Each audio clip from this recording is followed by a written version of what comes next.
Hello friend, स्वागत है आपका हमारे यूट्यूब चैनल एचके क्लासेस में।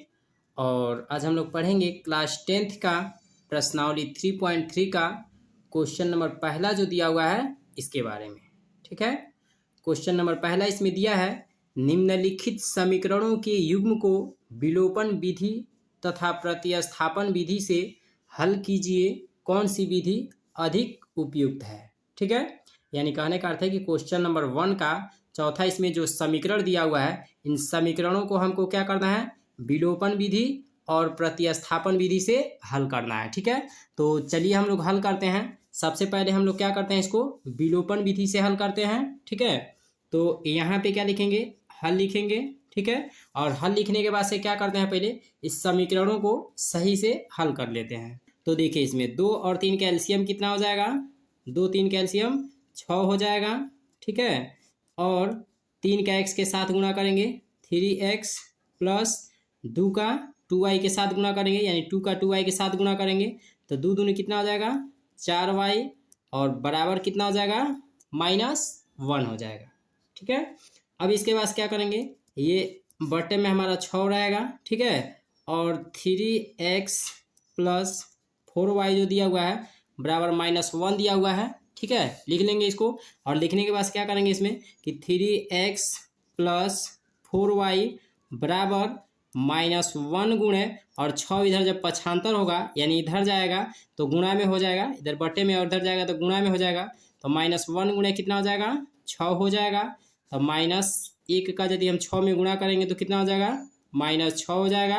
ठीक है, यानी -1 का गुणा 6 के साथ करेंगे तो -6 हो जाएगा। कितना हो जाएगा, मतलब 3x प्लस 4y बराबर -6 हो जाएगा, और यह समीकरण 1 हो जाएगा। ठीक है, अब हम क्या करते हैं, इधर जो ये समीकरण दिया हुआ है इसको भी हल कर लेते हैं। तो 1 और 3 का एलसीएम कितना हो जाएगा 3 हो जाएगा। ठीक है, और 3 का x के साथ गुणा करेंगे 3x माइनस 1 का y के साथ गुणा करेंगे सिर्फ y हो जाएगा बराबर 3 हो जाएगा। ठीक है, तो यह कितना हो जाएगा 3x माइनस वाई बराबर 3 गुणे 3 हो जाएगा, यानी 3 वही जाएगा और ये 3 इधर जाएगा तो गुणा में हो जाएगा। तो 3 3 9 हो जाएगा। तो 3x माइनस वाई बराबर कितना हो गया 9 हो गया, और ये समीकरण कितना हो जाएगा 2 हो जाएगा। ठीक है, अब इसके बाद यहाँ पे लिखेंगे विलोपन विधि, यानी सबसे पहले हम किससे हल करेंगे इसको, विलोपन विधि से। ठीक है, तो यहाँ पे लिखेंगे विलोपन विधि। ठीक है, और विलोपन विधि में हमको क्या करना रहता है इसमें, यानी दोनों समीकरणों में, यानी ये फर्स्ट समीकरण और ये सेकंड समीकरण, ठीक है, दोनों समीकरणों में हमको या तो x के मान को हमको विलुप्त कर देना है, ठीक है, समाप्त कर देना है, या तो y के मान को हमको समाप्त कर देना है। ठीक है, और समाप्त करने के लिए हमको क्या चाहिए, यानी यदि x को यदि हम समाप्त करते हैं x के मान को दोनों समीकरणों में, तो x का गुणांक दोनों समीकरणों में बराबर होना चाहिए। ठीक है, यदि हम y के मान को समाप्त करते हैं तो y का गुणांक हमको बराबर होना चाहिए दोनों समीकरणों में। ठीक है, तो चलिए इन दोनों समीकरणों में हम x के मान को विलुप्त कर देते हैं, समाप्त कर देते हैं। ठीक है, तो देखिए यहाँ पे x का गुणांक दोनों समीकरणों में बराबर है, समीकरण 2 में भी और समीकरण 1 में भी।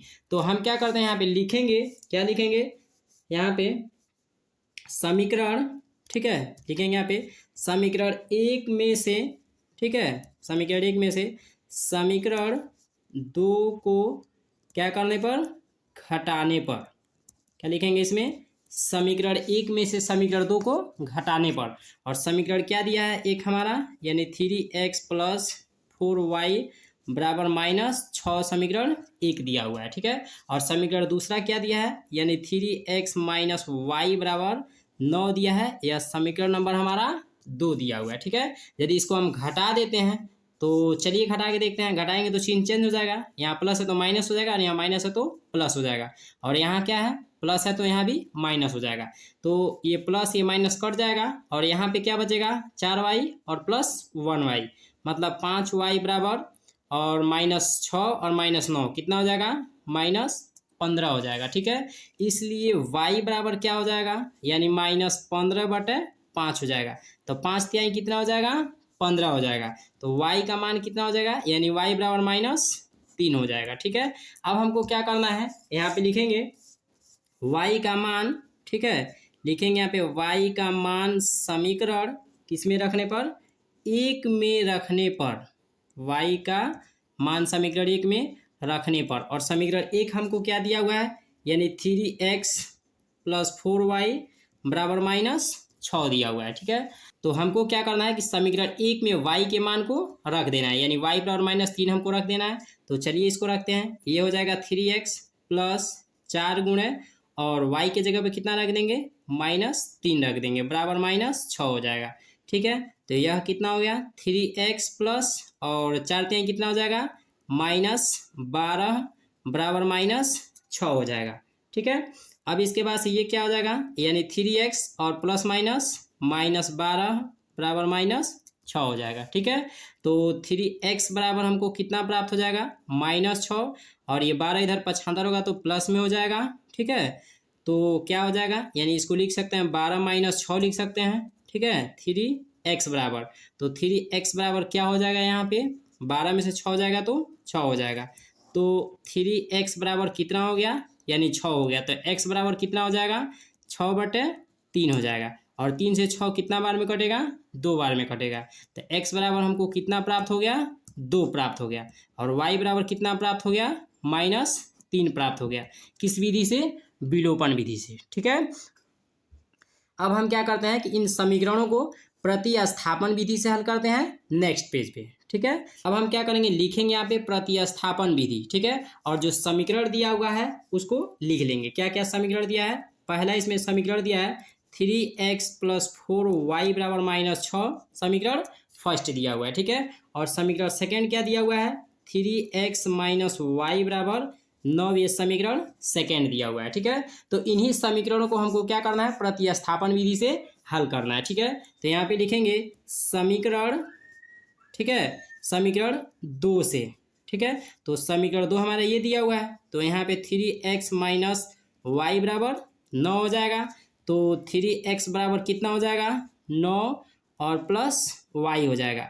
तो x बराबर कितना हो जाएगा, 9 + y/3 हो जाएगा। यानी x का मान कितना आ गया, 9 + y/3 आ गया। और यह समीकरण नंबर हमारा 3 हो जाएगा। ठीक है, अब इसके बाद से हम लिखेंगे यहाँ पे x का मान, क्या लिखेंगे इसमें, x का मान समीकरण किस में रखने पर, 1 में रखने पर। क्या लिखेंगे इसमें कि x का मान समीकरण 1 में रखने पर। और यदि समीकरण 1 में x का मान रखते हैं तो क्या होगा, समीकरण 1 क्या दिया है, 3x + 4y बराबर -6 दिया हुआ है। ठीक है, तो समीकरण 1 में हम क्या करते हैं, यानी x का मान रखते हैं। तो यहाँ पे 3 गुणे और x के जगह पे कितना रखेंगे, 9 + y/3 रख देंगे और प्लस 4y बराबर -6 हो जाएगा। ठीक है, तो 3 से 3 हमारा कैंसिल हो जाएगा, तो क्या बचेगा, 9 + y + 4y बराबर -6 हो जाएगा। ठीक है, अब इसके बाद से क्या हो जाएगा, यानी 9 और प्लस y और प्लस 4y जोड़ेंगे तो कितना हो जाएगा, 5y बराबर -6 हो जाएगा। ठीक है, तो 5y बराबर कितना लिख सकते हैं, -6 और ये 9 इधर जाएगा तो पक्षांतर हो जाएगा, तो ये भी माइनस में हो जाएगा। तो -6 और -9 जोड़ेंगे तो कितना हो जाएगा, -15 हो जाएगा, यानी 5y बराबर। तो y बराबर कितना हो जाएगा, -15/5 हो जाएगा। तो 5 से 15 3 बार में कटेगा, तो y बराबर कितना मान आ गया हमारा, -3 आ गया। ठीक है, अब इसके बाद से क्या लिखेंगे, इसमें लिखेंगे y का मान।